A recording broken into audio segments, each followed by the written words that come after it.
estamos nuevamente con Tomás, algunos invitados.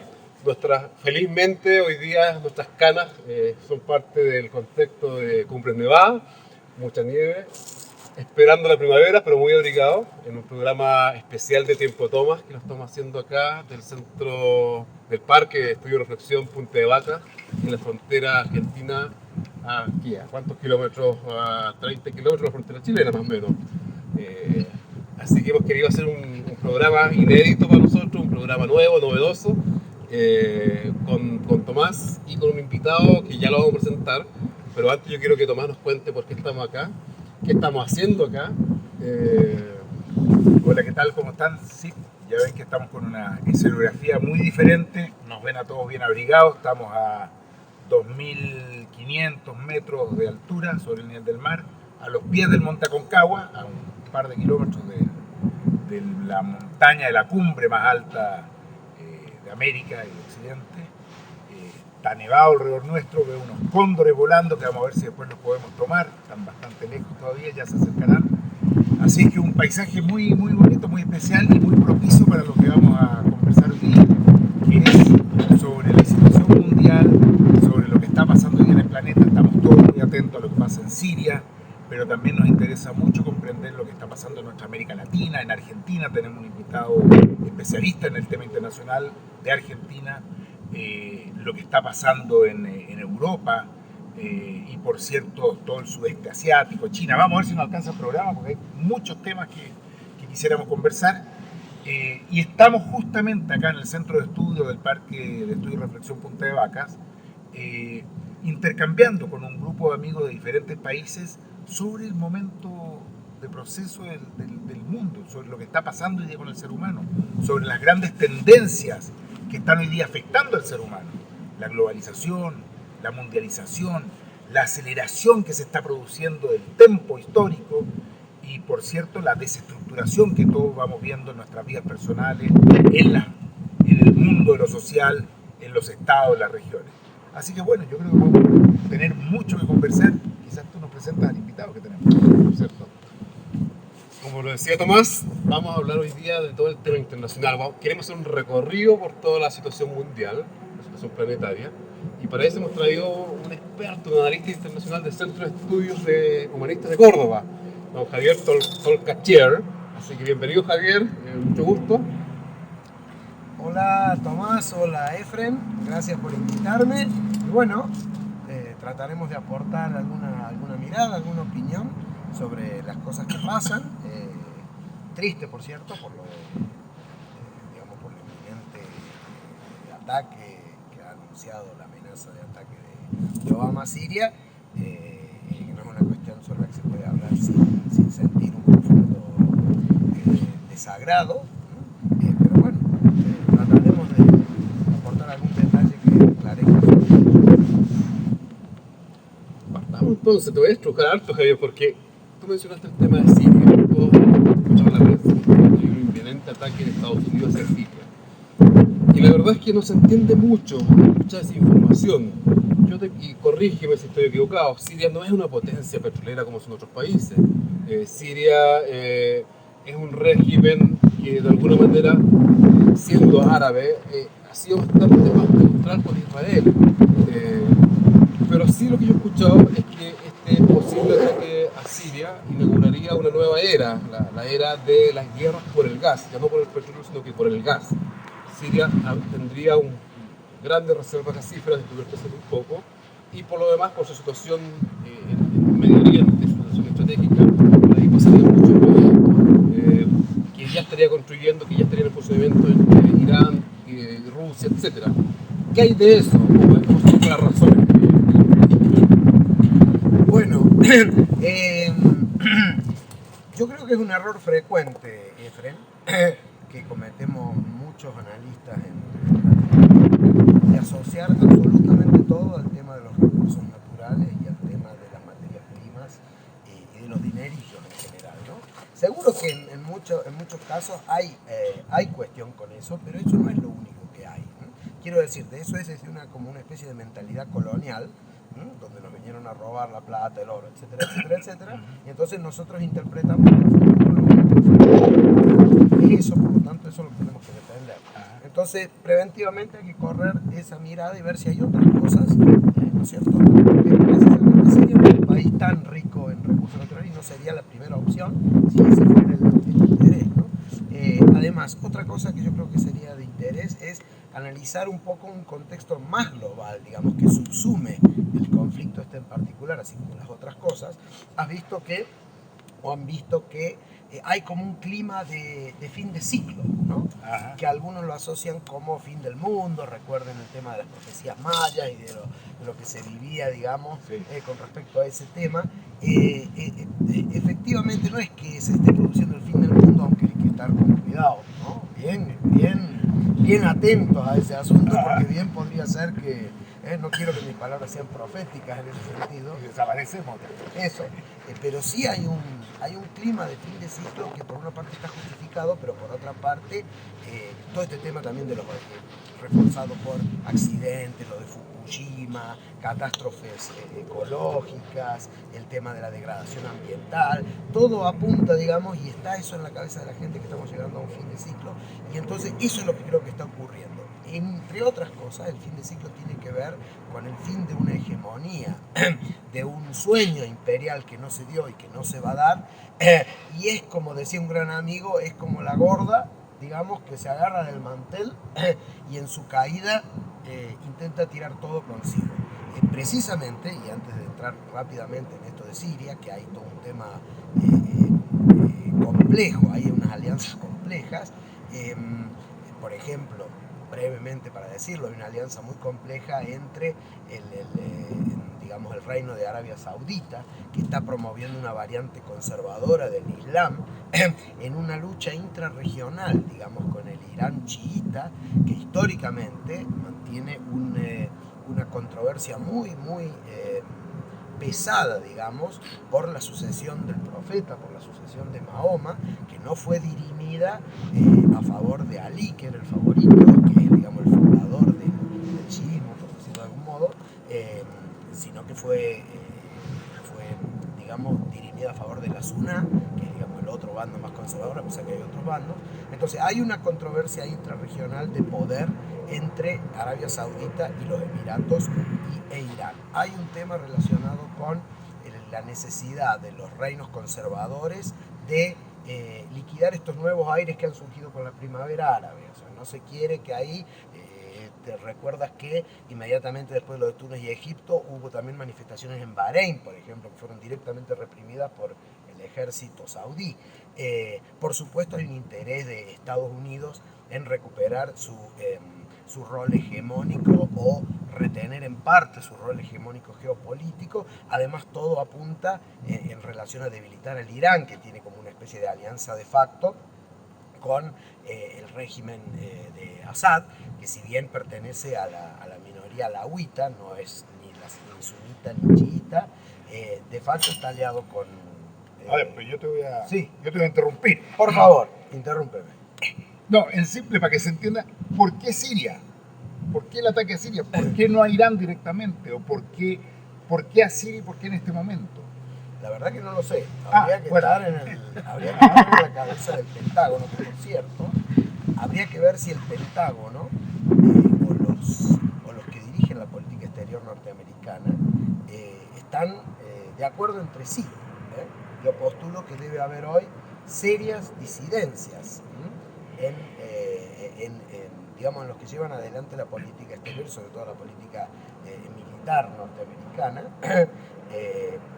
Y por cierto, que esto muestra también serias disidencias al interior, cosa que no había ocurrido antes, al interior de la OTAN, donde uno de los aliados principales, que es Inglaterra, le da la espalda, donde ni siquiera logran el aval de las Naciones Unidas. Es decir, es una cosa, no sé exactamente por qué Siria, ¿no? Pero a este ataque, a este posible ataque, vamos a ver si se funcionó, se llega después de una guerra civil que dura ya, no sé, 2 años.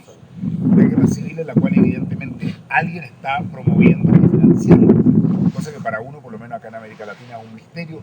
¿Quién financia eso? ¿Quién está armando a la oposición a Assad? ¿Quiénes son los interesados en que esa guerra civil se mantenga y crezca incluso en el uso de armas, de refugiados, etcétera? Bueno, en mi opinión, no tanto en mi opinión, o sea, los que financian primariamente digamos, al bando opositor, que básicamente son mercenarios, ¿no es cierto? O sea, esto del conflicto en Siria empezó por una real protesta popular no violenta, como eco, claro, del eco de la primavera árabe, digamos, ese factor, porque recordemos que Assad es el hijo de Hafez el-Assad, que, digamos, fue un presidente que estuvo ligado, digamos, al nacerismo, ¿no es cierto? Es de la vieja escuela nacionalista surgida después de la posguerra, ¿no? Si tú te fijas en la bandera, por ejemplo, de Siria con las estrellitas y todo eso, tiene muchas semejanzas con la bandera de Irak, ¿no? Y en una época, si bien recuerdas, había una federación entre Siria, Egipto, recuerdas, de toda una era de los nacionalismos, que fueron gobiernos que se tornaron totalmente nacionalistas, dictatoriales en el interior de los países, y esa es una cosa que los pueblos sí se quieren sacar de encima. Pero entonces, los que financian, digamos, a las milicias que se han constituido en el ejército libre sirio, claramente son las monarquías conservadoras del Golfo, entre otras cosas, sobre todo Qatar.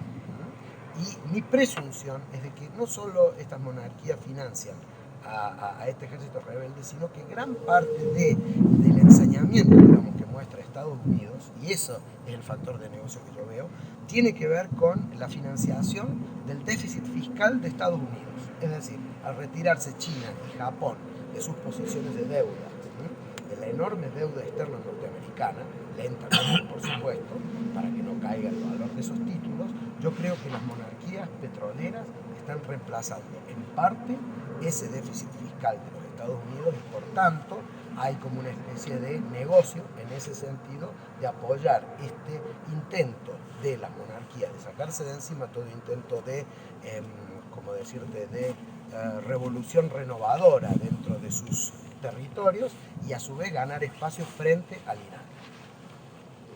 Ya que hablas de Javier de Estados Unidos, me gustaría llevarte al otro plano, la situación desde el mundo monopolar, con la caída del muro de Berlín, donde Estados Unidos asume la hegemonía mundial, a hoy día donde emerge China, donde Europa entra en crisis. ¿Cuál es tu mirada con respecto al mundo que estamos viviendo? Porque Estados Unidos claramente ha dejado de ser el imperio, está perdiendo poder, China lo está reemplazando. ¿Qué pasa con Europa sumida en la crisis? Cuéntanos un poquito cuál es tu mirada sobre eso. Efectivamente, yo creo que Estados Unidos está perdiendo poder aceleradamente, porque el poder de, digamos, de un imperio o de una fuerza que pretende ser imperio no se basa solamente en su poderío efectivo y objetivo. En general, los imperios, según creo, son algo que los pueblos, si bien empiezan, digamos, estando extrañados por esta invasión, digamos, en general después son como aceptados porque los liberan de su sátrapa local, ¿no es cierto? Y además estos imperios les traen beneficios, cultura, modernidad, en fin, un montón de cosas. Eso, por ejemplo, ha sido el caso del Imperio Romano y de varios otros imperios. O sea, no necesariamente hay que pensar de que todos los pueblos defienden a sus gobiernos frente a la injerencia imperial. En ese sentido, hay que decir que hoy Estados Unidos está cada vez solamente quedándose con la fuerza bruta, con la fuerza de las milicias, con la fuerza de un gran ejército, con la fuerza de enormes sumas destinadas al tema de la financiación digamos, a los negocios del complejo militar industrial, y cada vez menos penetración tiene en términos de ser bienvenido su estilo de vida. Por ejemplo, está muy en duda el tema de que la gente quiera, digamos, un tipo de vida, no son ningún modelo, a eso me refiero. Hoy Estados Unidos tiene una tasa de delincuencia atroz, tiene una tasa de obesidad atroz también, tiene la mayor población carcelaria del planeta, es decir, las cosas no le están funcionando, la pobreza, la juventud sale a protestar y lo va a hacer cada vez más, es decir, no es un modelo a seguir. No son un modelo a seguir, mucho menos moralmente, como sabemos. Entonces, en un intento desesperado, digamos, por mostrar que aún sigue siendo hegemónico y prevalente, trata de utilizar lo que sí tiene referente o de, digamos, de fortaleza frente a nosotros, ¿no? Por ejemplo, esto que se dice de que no se va a invadir Siria es relativo, no se va a invadir con personas, pero uno tiene que imaginarse que hoy la guerra está siendo cada vez más tecnológica. Esto va a ser una especie de, si es que se produce, y esperemos que no, una especie de invasión teledirigida, ¿m? Donde hay unos señores con un joystick, para decirlo en términos, digamos, adolescentes, que envían aparatos teledirigidos a tirar bombas. Es muy dramático esto, ¿no? Porque el costo en vidas humanas va a ser, por supuesto, del bando que recibe las bombas, pero cada vez menos se va a usar al ser humano como factor de ataque, ¿no? Entonces hay que ver si esto no es una invasión. Yo creo que va a ser una especie de invasión teledirigida y además un experimento de cómo hacer esto así con medios tecnológicos, sin una cosa tan contraria a la opinión pública como es que la gente vea que hay soldados invadiendo, etcétera, etcétera. Yo quiero volver un poco al tema de lo que pasa en la situación mundial, más allá de lo del Medio Oriente. Claramente en los últimos años hemos visto la revolución de China, ¿no? En su decenio. Un país que crece a tasa sobre el 10% desde hace, no sé, 15 o 20 años, que ha cambiado completamente su paisaje social, que si bien es un país dirigido por el Partido Comunista, es hoy día uno de los mayores espacios de desarrollo del capitalismo, ¿no es cierto? Con el banco más grande del mundo, en fin, todos los indicadores propios de un capitalismo acelerado. ¿Qué pasa en esta relación entre China y Estados Unidos? ¿Qué pasa en este escenario ya mundial, ya saliéndonos de la situación puntual de hoy, en el escenario mundial respecto a las distintas fuerzas que se están moviendo y cuál es la que está avanzando y cuáles son las que están retrocediendo en este paso? Bueno, efectivamente, Tommy, esto es así, esto es China ha desplazado el escenario económico. Lo que pasa es que también hablar de países es un poco complicado en este término, porque ¿qué es lo que sucede? China se ha hecho fuerte económicamente en base a, digamos, un factor primordial y que es bastante infantil, no hay tantos secretos. En China viven más de 1.300 millones de personas. Ahí había mucha mano de obra barata y lo que en China se hizo en su momento económicamente, puntualmente, fue simplemente atraer, digamos, manufacturas de baja calidad, o sea que más que de baja calidad, de bajo costo, que necesitaban una mano de obra muy barata, de lugares donde esto se fabricaba, específicamente Taiwán, Japón, Corea, que ya por el nivel de vida alcanzado por sus poblaciones ya no tenían un proletariado, una mano de obra tan barata. Entonces abrió ciudades costeras y entonces eso atrajo, digamos, que empresas, y ahí viene lo de los países que no están así, que son países, empresas del mundo occidental vieron la posibilidad de deslocalizar sus fábricas, digamos, con regulaciones ambientales, con cargas sociales, con un montón de costos agregados que tenían en los países centrales, hacia estos lugares donde tenían, digamos, esclavos asalariados, ¿no? Que en realidad es la base del capitalismo. Es decir, el capitalismo no se sostendría, en su momento se sostuvo y se creó en base a la esclavitud. Recuerdas las factorías azucareras en el Caribe, luego surgió lo del salario, pero siempre en base a la explotación de la gente, a la explotación del ser humano. Entonces, efectivamente, hoy el mundo, China ha avanzado y además no es solo China, hay un grupo de países, que esto es muy conocido, Brasil, Rusia, India, Sudáfrica, que se van como aliando, que se van conglomerando para, digamos, equilibrar ese poder a nivel geopolítico que parecía inconmovible, que era el de Estados Unidos.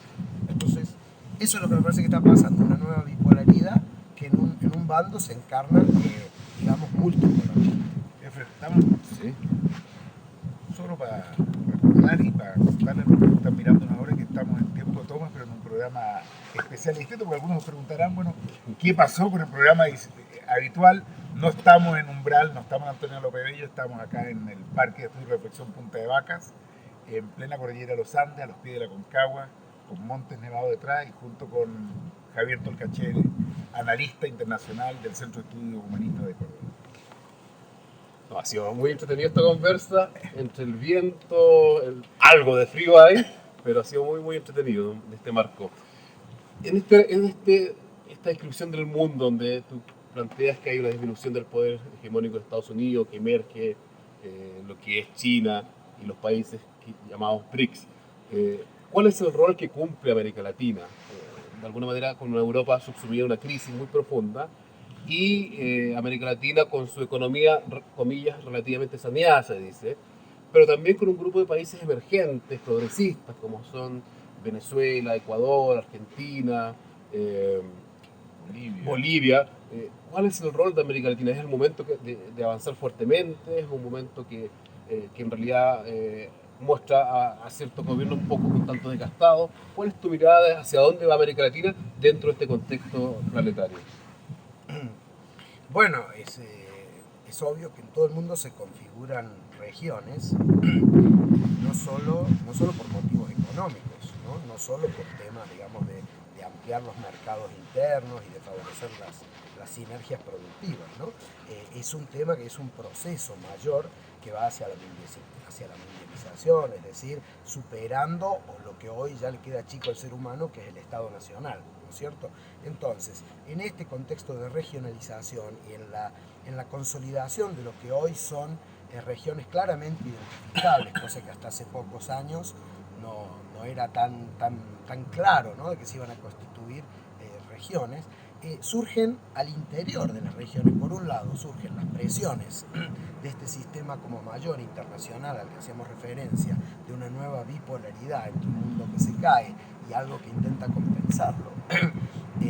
Esas tendencias, por ejemplo, se ven reflejadas en el interior de Latinoamérica como la emergencia de esta cosa que se llama Alianza del Pacífico, bueno, Chile, Perú, Colombia, ¿no es cierto?,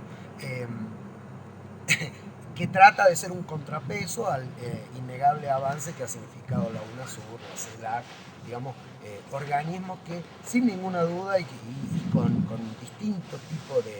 distintos signos tratan de emerger, digamos, con cierta altivez, con cierto protagonismo propio frente a lo que se consideraba digamos, una dictadura imperial frente a su patio trasero, ¿no? Entonces, eso es lo que está sucediendo hoy. Hoy se trata de debilitar, digamos, esa altivez, esa independencia.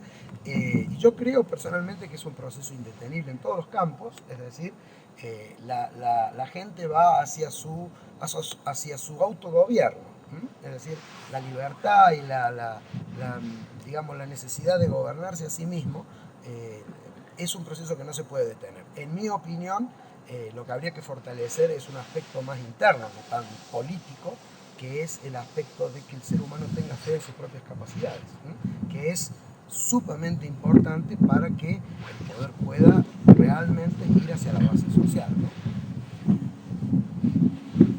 En este escenario mundial que estamos hablando, te voy a hacer una pregunta un poco distinta, así, tu sensación personal. ¿Hay algún país, en cualquier lugar, en cualquier continente, que te parezca que hoy día está en una dirección interesante, que es un modelo a seguir, o que al menos cuenta con los elementos más interesantes, rescatables, como para observarlo en su avance? Yo recomendaría leer Tomás Moro. Lo que pasa es que a mí me parece, ¿no, Tommy?, que no son semejables, por decirlo de algún modo, los países, los lugares, las situaciones entre sí. A veces, digamos, muy superficialmente, los medios o cierto análisis periodístico dice, pero acá, ¿dónde está eso que ustedes dicen que habría que hacer? Eso, esa es la pregunta que nos hacen. Claro.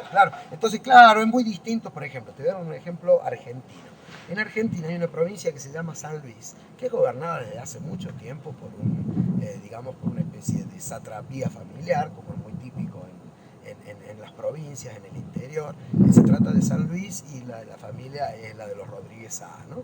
Entonces, ahí pareciera que todo funciona, pareciera que, no sé, los semáforos, los servicios públicos, y entonces toda la gente, sobre todo la los propagandistas políticos dicen, habría que hacer como esta gente hace en San Luis. Claro, pero es una provincia donde vive poca gente, es una provincia que ha sido subsidiada enormemente desde el Estado Nacional justamente por su problema, digamos, de riqueza real de bienes materiales. En fin, o sea, yo creo que es difícil decir, busco un lugar que sea modelo y que sea equiparable. Por ejemplo, hoy se habla de, para dar un ejemplo risueño, de Bután, ¿no? Bután, el reino de Bután, donde se ha puesto como, digamos, como el objetivo, la felicidad del pueblo, ¿no es cierto? Pero claro, es una cultura particular, es un país pequeño, o sea, no diríamos hay que ser como Bután. Es un ejemplo, digamos, que doy al respecto de que es difícil buscar modelos. Es decir, si algo realmente en el hoy no existe, es porque estamos en el camino correcto. Pero efectivamente empiezan a surgir como la búsqueda de ejemplos. Entonces hay algunos que nombran Bután, yo estaba pensando eso. Otros dicen países progresistas de América Latina, mira lo que está pasando en Ecuador, en Bolivia, en parte en Brasil, bueno, ahora con la movilización ha quedado claro que no están así, pero la misma Argentina, algunos lo van tomando como modelo. Otros dicen, por el contrario, no, siguen siendo los países del norte europeo los modelos, ¿no es cierto? Noruega, Suecia, Dinamarca, incluyen algunos Australia, en fin. Son modelos hoy día, tienen resueltas las cosas en términos de calidad de vida, en términos de la situación económica, política, social, etcétera, algunos de esos países. No lo creo. Y yo creo que no habrá ningún país que lo pueda resolver porque es el concepto mismo de país lo que está en crisis. Entonces, hoy lo que se ve realmente es que se está tendiendo a la superación de esto. Te doy breves ejemplos. Por ejemplo, el experimento zapatista, que inicialmente se inició como una rebelión armada en contra de la imposición del ALCA a México, y luego hubo un momento de severo enfrentamiento con el Estado Nacional Mexicano, hasta que llegaron, digamos, los acuerdos de San Bartolomé de las Casas. Después se transformó como en un experimento autogestionario, donde dijeron, bueno, déjenos nosotros tranquilos, nosotros vamos a hacer nuestros caracoles, nuestro autogobierno, y eso por supuesto va favorecido, al igual que en otros lugares, por una cuestión, por una característica cultural que no es exportable. Se trata de, digamos, de pueblos originarios, de culturas que están más acostumbradas a funcionar justamente de modo autogestionario. Entonces, eso no se puede poner como modelo, pero al mismo tiempo te hablo de Cataluña y de Escocia, donde en realidad el sentir popular, sobre todo en Cataluña, claramente habla de una separación de lo que es el Estado español, que no lo sienten como propio y que en realidad es una cuestión que viene de la época de Isabel la Católica y Fernando de Aragón. O sea, Cataluña era Aragón en esa época. Bueno, a lo que voy es, hay distintas cosas que nos muestran de que no necesariamente hay que buscar las soluciones en un modelo de país que funcione, sino hay que poder imaginar que hasta ese modelo de país centralizador, hasta que ese podría ser el problema, la concentración y los líos que produce esa concentración en un sistema organizado como país, que es distinto de decir una nación, y que yo creo que hay muchas cosas que se van a ir resolviendo y que van a surgir de descentralizaciones progresivas con sistemas articulados. Yo no hablo de que cada uno, por eso a mí me gusta crecientemente hablar como de autarquía y no de anarquía. Autarquía, que quiere decir algo así como autogobierno y en acuerdos con otras comunidades, un modelo así federativo, pero real, no federativo ficticio, ¿no? Donde el poder esté en la base social, en las comunidades. Bueno, antes que siga avanzando rápidamente la hora y antes que el viento nos vuele de acá, estamos, como decíamos delante en la presentación de Tomás lo Refirmado, estamos en Punta de Vaca, en el centro en el Parque de Estudio y Reflexión Punta de Vaca, Argentina. Nuestro invitado es el analista internacional Javier Tolcachir, argentino, y no podemos terminar este programa sin hablar de Argentina. O de la autarquía cordobesa. Porque Córdoba ha sido un lugar muy particular en Argentina. Micrófono. Con micrófono. Sí, decía que Córdoba me parece que ha sido un lugar muy especial y muy particular en Argentina, en la historia argentina, los procesos, por eso decía la autarquía cordobesa. Entonces, la pregunta, aparte de lo que plantea Tomás, es ¿en qué está Argentina? Porque en Chile, en neoliberal, en el Chile neoliberal se muestra Argentina prácticamente que está en el caos, en que Cristina está en el suelo, en que Cristina está a punto de renunciar, en que la población salió a Plaza de Mayo y los millones. ¿Cuál es la situación real de Argentina, Javier? Bueno, no le creas a la prensa nada de lo que dice. Salvo a tiempo de toma. Porque la prensa es una empresa, bien sabe, ¿no? En fin, la pagan los avisos publicitarios. Por cierto, no tienen avisos publicitarios. De ninguna manera, salvo mural. Entonces es creíble, este programa es creíble. Bueno, a donde iba es, el gobierno de Cristina, que en realidad hay que verlo como un tándem con el gobierno de Néstor Kirchner, digamos, una sucesión de un proyecto muy similar, ha cumplido con una función muy importante en la Argentina y hay que destacarla. Por un lado, en el aspecto socioeconómico, en el aspecto, digamos, de tratar de llevar a flote un barco que estaba totalmente hundido y naufragado, tratar de incluir a millones de personas que prácticamente no tenían que comer y con eso realmente tratar de disminuir el nivel de delincuencia que se hubiera producido si no hubiera cierta forma redistributiva que también es la de Brasil, ¿no es cierto?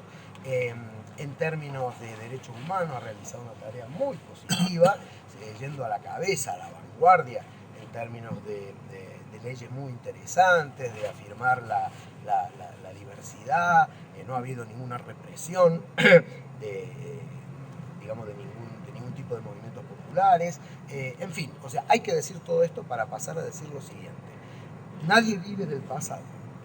Es decir, ha sido muy interesante como un momento de estabilización y de avance, pero yo creo que tiene cierto agotamiento el modelo reformista redistributivo y entonces hay un momento como de, yo creo que es lo que está pasando también con otros gobiernos progresistas de América Latina, hay un momento donde los gobiernos tienen que decidirse si profundizan la transformación de las estructuras o si simplemente empiezan a retroceder y las fuerzas de antaño lo vuelven a capturar el esquema. Entonces, yo creo que se está en ese momento, yo creo que se está deliberando al interior del gobierno argentino qué hacer, debe haber opiniones diversas, y efectivamente en las últimas elecciones el pueblo argentino han sido elecciones primarias, tú sabes de la farsa que son estas elecciones primarias inspiradas en el modelo del norte, no sirven para nada, son como una especie de encuesta generalizada. Ha habido elecciones primarias legislativas y las reales legislativas son en octubre. En las últimas primarias ha habido un descenso del caudal de votos al gobierno de Cristina de Kirchner, que sacó alrededor del 30%, viniendo de un 54% a nivel nacional. Claro está que no se compara una nacional con una legislativa, ¿no? Pero bueno, ha sido como una señal de advertencia de que la gente, que hay cierto disconformismo, no todos son rosas, pero claro, no se puede creer las voces de quienes están interesados en una cosa individual, de grupo, corporativa. Muy interesante por otra parte lo que está sucediendo ahora con el tema de que hay una audiencia de la Corte Suprema de Justicia respecto a una ley, respecto a una presentación de un grupo empresarial de medios, Clarín, que se ampara en no sé qué subterfugio para intentar declarar inconstitucional una ley de medios muy interesante, muy democrática, que democratiza la palabra, que democratiza la comunicación, que permite el acceso de cooperativas, de colectivos y otros actores, digamos, al mundo de la difusión, de la radiodifusión. Ha habido en estos días justamente una audiencia previo a un fallo de la Corte que va a fallar en definitiva sobre si la ley es constitucional o no, y por supuesto es constitucional. Lleva 4 años maniatada esa ley porque la ley prevé cierta desconcentración de los medios. Y entonces ese es un aspecto que también es muy relevante en América Latina. En todos lados vemos esa cuestión de tratar de controlar a la opinión pública, no solo por medios represivos directos como son las armas, sino también por medio de su control de la opinión pública, de la subjetividad a través de de la televisión, etc., ¿no? Ya saben ustedes de lo que hablo. Seguramente también en Chile. Y a propósito de Chile, ahora un desafío, a ver cómo sale de este programa de Chile. Estamos en Argentina. Yo quiero saber cuál es tu mirada del proceso chileno, de lo que se vive en Chile, del modelo que viene desarrollándose en Chile desde ya hace 23 años desde el término de la dictadura. ¿Cómo se ve desde un centro de estudio argentino la situación chilena? Bueno, Chile es una cosa muy particular, ha sido conejito de indias del neoliberalismo. Los primeros estudiantes que implementaron el modelo de Chicago de Milton Friedman eran chilenos. Es un país pequeño en el cual se probó inicialmente esta cosa. Entonces está claro que, digamos, más allá de quién esté el gobierno, a mí me parece que Chile sigue siendo rehén, víctima de ese, digamos, de haber sido elegido por el imperio como, como conejillo de indias, ¿no? Como lugar, digamos, para probar la supuesta eficacia de su modelo en términos macroeconómicos, por supuesto. Todo eso se ha venido abajo, digamos, en términos de, antes en América Latina el consenso de Washington era, bueno, entonces, en ese esquema, digamos, y sabiendo un poco de la coyuntura política que se avecina con la elección del nuevo presidente en Chile, a mí me parece muy importante de lo que se ha generado con este movimiento de Todos a la Moneda, muy interesante lo que ha, digamos, impulsado el Partido Humanista desde su convicción futurista, o sea, más allá de quién sea el vocero de ese movimiento, no sé, no entro en consideraciones personales que por otra parte a mí no me corresponden. A lo que voy es, a mí me pareció muy interesante esta señal de revolución política en términos de qué es el pueblo, de señalizar qué es el pueblo y que tiene que tomar cartas en el asunto y que con el pueblo todo y sin el pueblo nada. Sí, a propósito de eso, Javier, de alguna manera los gobiernos progresistas en América Latina han estado tratando de constituirse desde arriba hacia abajo. Un Chávez que aparece haciendo profundas reformas, planteando un liderazgo muy fuerte en toda América Latina. Por otro lado, Cristina Kirchner en Argentina, que toma también ese timón y empieza a producir reformas profundas. Lo mismo Evo Morales, Rafael Correa. Pero en el fondo es un modelo que va desde arriba hacia abajo. En la crisis que tú hablabas de los estados nacionales, donde se produce una ruptura o comienza a producirse una ruptura, y lo que hemos visto en Chile, el surgimiento de movimientos sociales, de muchos localismos. ¿Cómo compatibilizar eso desde la construcción, desde abajo hacia arriba, el contrapoder que dicen algunos, el poder popular que dicen otros, versus un Estado nacional que entra en crisis? ¿Cómo fortalecer esos movimientos sociales? ¿Cómo lo ves tú por ese lado? Sí, lo de compatibilizar ya me suena a trampa. ¿Por qué hay que compatibilizar? No has dejado pasar una. No, tú me preguntas, yo te respondo. Obvio. Somos amigos. Claro, recién justamente ayer una amiga me contaba de una experiencia que yo no conocía de Chile, de 1828, donde hubo un intento, digamos, de generar, digamos, una cuestión federativa que terminó lamentablemente mal por la represión del poder de la época. Yo desconocía eso. Pero digo, no hay que compatibilizar nada. Hay cosas que cumplen una función en un determinado periodo histórico y después la dejan de cumplir. Es como un ciclo, ¿no? Un ciclo de la naturaleza, casi si se quiere, ¿no? Entonces, yo creo que los movimientos sociales se van fortaleciendo a sí mismos, ¿no? Insisto, yo creo que hay un tema que se está cayendo y no es solamente el tema que no ha terminado de caer, no es solamente el tema de la organización política en forma de estados, sino que es también la visión del paternalismo. Esa visión, y fíjate los problemas que tienen los gobiernos, aún estos gobiernos fuertes, interesantes, progresistas de América Latina, cuando se trata de proyectar su sucesión. Ese es un problema muy grave, por ejemplo, en Argentina, y no tiene solución. No tiene solución porque el error es creer que un proyecto político, un proyecto social o un proyecto humano depende de una persona. Eso no es así de ningún modo.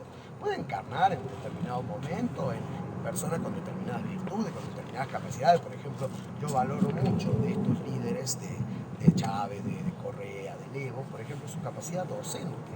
No solo su capacidad de acción, ¿no es cierto?, su fortaleza frente a fuerzas terroríficas, sino la docencia, sobre todo lo de Evo lo hemos presenciado directamente, la paciencia con la que se dirige a su gente en actitud docente, tratando de empoderar conocimientos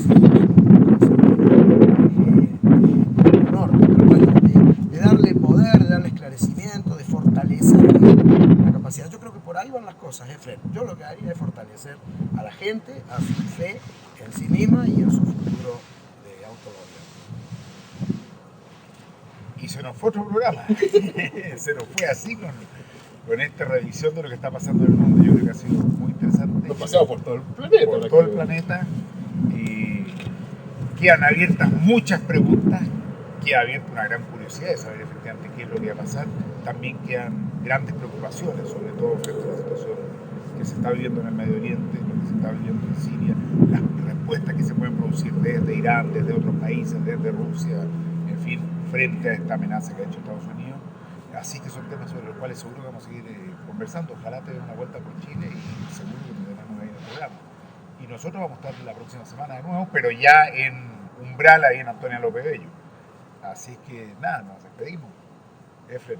Sí, bueno, ha sido realmente muy grato escucharte, Javier, con una mirada planetaria, una mirada de los procesos. Así que muchas gracias y bueno, el próximo lunes nos vemos en Umbral, pero claramente el último segundo lo tomará Javier para despedirse. Así que Javier, muchas gracias. Bueno, gracias por la participación, gracias por estar acá. Realmente muy lindo el lugar, muy lindo. Realmente espero que también se den una vuelta los televidentes por acá, por este parque, que vale mucho la pena, es muy inspirador. Bueno, gracias y nos vemos próximamente. Nos vemos. Chao, chao.